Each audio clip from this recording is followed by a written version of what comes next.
जय हिंद। आज के इस वीडियो में हम लोग सीखेंगे, जानेंगे, समझेंगे कि अपने पीसी यानी कंप्यूटर के अंदर जो माउस का क्लिक होता है राइट और लेफ़्ट, तो हम लोग किस प्रकार से राइट वाले क्लिक को लेफ़्ट में बदल सकते हैं। अगर लेफ़्ट क्लिक है तो हम लोग उसको किस प्रकार से राइट क्लिक में बदल सकते हैं। इसी के बारे में हम लोग समझेंगे कि हम लोग किस प्रकार से अपने माउस का क्लिक को चेंज कर सकते हैं। जैसे मान लीजिए अगर कोई लेफ़्ट हैंड से अगर चलाता होगा, अगर लेफ़्ट हैंड से वर्क करता है तो किस प्रकार से माउस के क्लिक को बदल सकता है और अपने काम में सुविधाजनक वो कर सकता है अपने कंप्यूटर को। यानी जो भी लेफ़्ट राइट का क्लिक है उसको हम लोग चेंज करेंगे और सीखेंगे, समझेंगे, जानेंगे।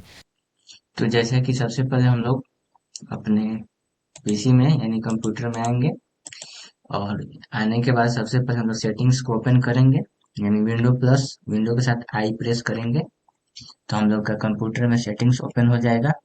और यहाँ पे देख सकते हैं सिस्टम है, सिस्टम के जस्ट बगल में डिवाइसेस है, इस पे क्लिक करेंगे, डबल क्लिक। और यहाँ पे क्लिक करने के बाद यहाँ पे देख सकते हैं ब्लूटूथ, सॉरी सॉरी ब्लूटूथ है। और ब्लूटूथ के नीचे यहाँ पे प्रिंटर है, प्रिंटर के जस्ट नीचे है माउस, तो माउस पे क्लिक करेंगे।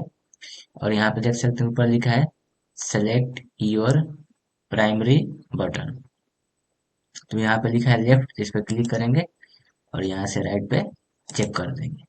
जस्ट हमारा राइट होगा तो हम लोग का क्लिक जो है बदल जाएगा, या हमारा उल्टा काम करने लगेगा। यहाँ से हम लोग इसको बदल सकते हैं, ठीक कर सकते हैं, जो भी करना है चेंज भी कर सकते हैं।